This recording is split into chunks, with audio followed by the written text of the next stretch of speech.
Hi guys, I'm just going to do a synopsis. I know some people following along, there's a lot of videos, but I have formal complaints against these officers.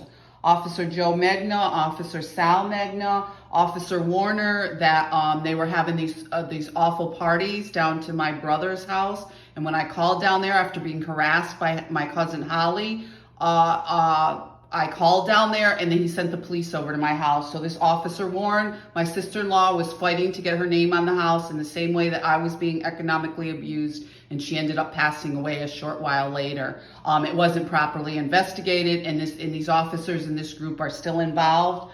This Fred Winters, his father was a detective here, he's involved, and I will probably, when I feel better, try to get a formal complaint filed here in Albany, because I had recalled also here and reported when I was sexually assaulted by Mr. Spencer up at this party. And then there was Gina Klein. I also made a formal complaint about, because this has been constant animal abuse. Not only what was going on in my home, my dog passed away from cancer, but I got another dog and they repeatedly abused and harassed him until they took him.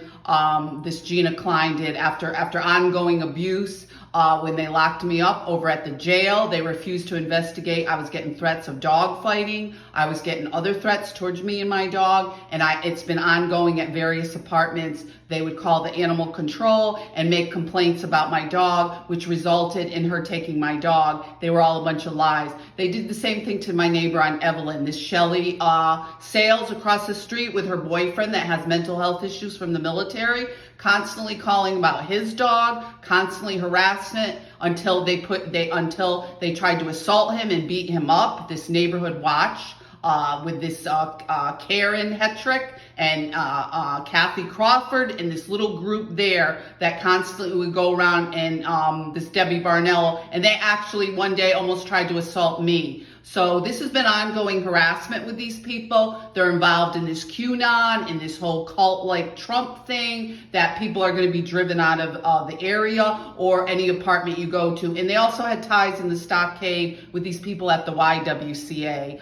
I have family members that also live in Schenectady, and I have made note of that. So this is just a little synopsis of this ongoing police brutality that resulted in the loss of all my assets, and these people that have been doing this with my ex-husband since I was in high school. Be safe.